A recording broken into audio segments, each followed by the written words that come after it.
Hey everybody, this is Jeff Kalmbach and welcome to strumming video number 2. This is going to deal with some eighth and quarter note rhythms that use syncopation. So that means we're going to play rhythms where we're going to skip playing on the downbeat and have 2 consecutive upstrokes.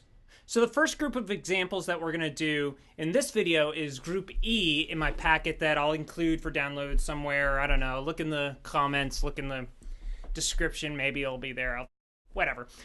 But this group is based on the rhythm 1 and end. It's an eighth note, a quarter note, and an eighth note. And so the thing about this is you're getting the syncopation, the 2 upbeats in a row from having that quarter note in the middle. So you go down, up, silent downstroke, up, right? Da, da, da, okay? And so that's group E, and we have 9 examples. We'll do each example 8 times, and we're doing it with an E chord. 1, 2, 1, 2, 3, 4.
So the next group we're going to do is group F, the second group that's on page 2 of my packet.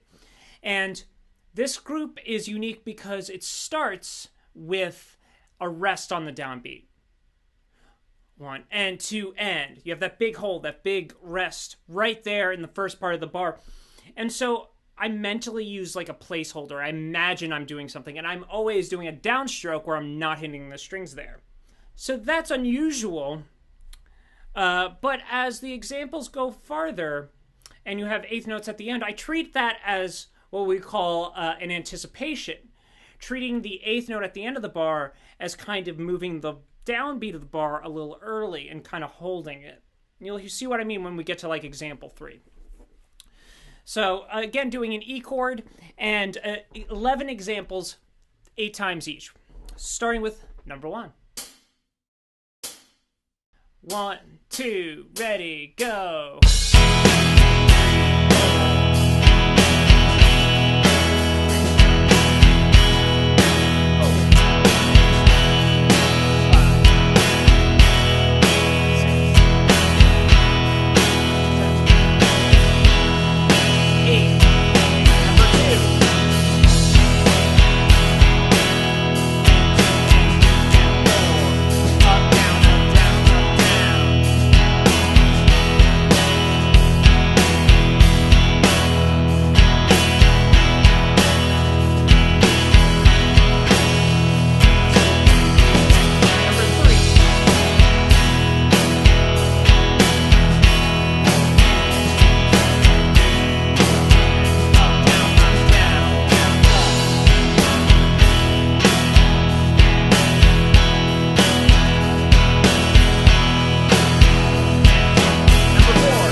that's page 2 and video number 2 of my strumming examples.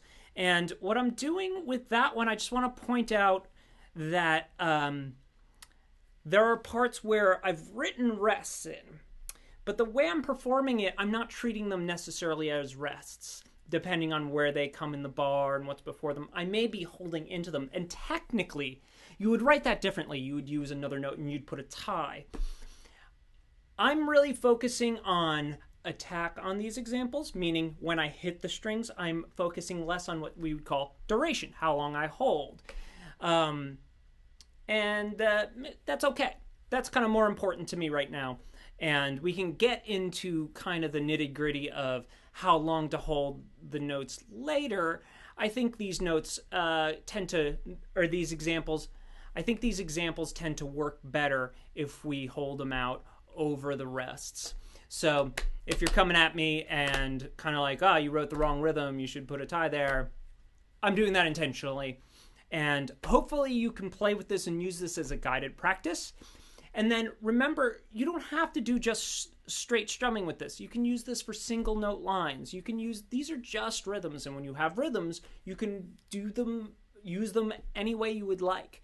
And so my hope is that you may start using these for strumming, but then start to apply them in other ways. Thanks so much for watching this video. I hope it's been helpful. I hope you've been playing along.